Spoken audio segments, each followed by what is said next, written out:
My name is Ed Manthei. I've been a professional electrician for over 35 years in Eastern Washington, doing primarily commercial and industrial electrical work.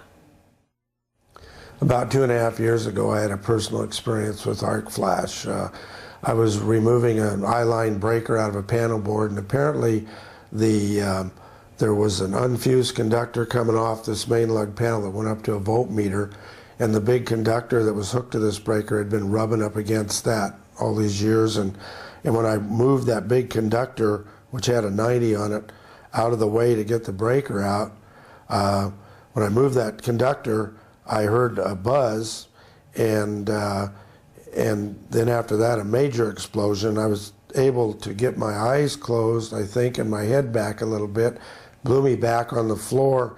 Next thing I remember, I was standing in the corner and I couldn't see, and my shirt and stuff was on fire, which I didn't even realize at the time, being as I couldn't see. And so I yelled for help, and a fellow electrician came back in the room.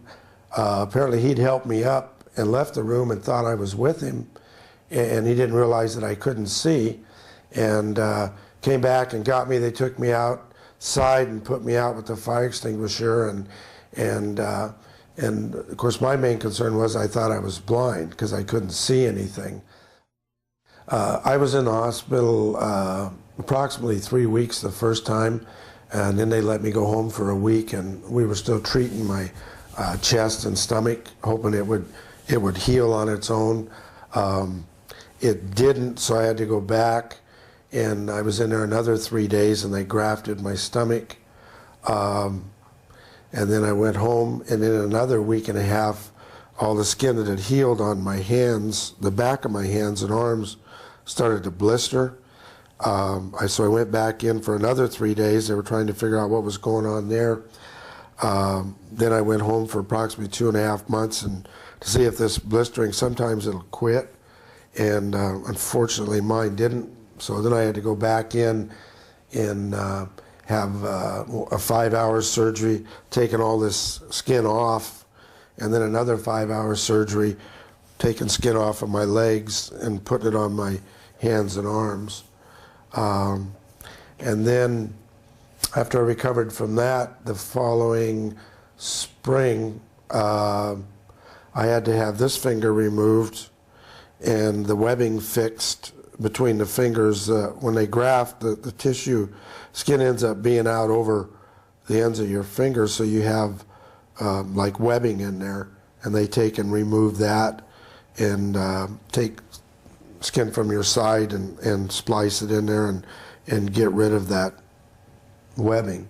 And then 6 months later, I had to have the end of this finger removed, and the same thing done here, the webbing removed, plus the thumb I had to be relieved because it had healed in tight like that. I couldn't pick up a glass of water or anything. The impact from going through something like this is, and I'll talk about the impact that you don't realize. Fortunately, the medical expenses were covered, but all told, my wife spent 2 months over at the hospital with me, had to stay in a hotel or facilities when they were available at the hospital. Of course, there was food, all the travel back and forth, all the work she missed, all the work I missed.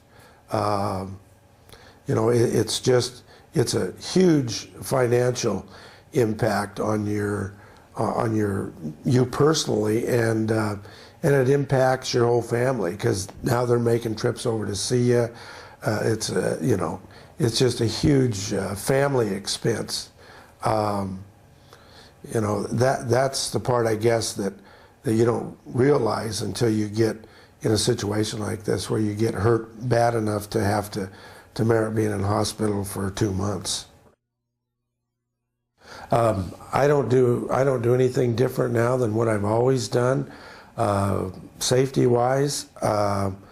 You know, my advice would be that if you're going to do a project, you know, look at what you got, analyze it, figure out what you're going to need for safety equipment, what you're going to need for meters, what you're going to need to safely complete the project. If you're working on a project and for some reason maybe you don't feel safe with it, maybe somebody you're working with, they think it's okay, but you don't think it's okay. If you're not comfortable, you need to let people know, and somebody needs to take a look at it. I would like everyone to know that it's extremely important that you be careful at all times when you're working around electrical equipment. As much as you can, look for that thing that might be hidden that you can't see, and take all the necessary precautions to prevent something like this from happening to you.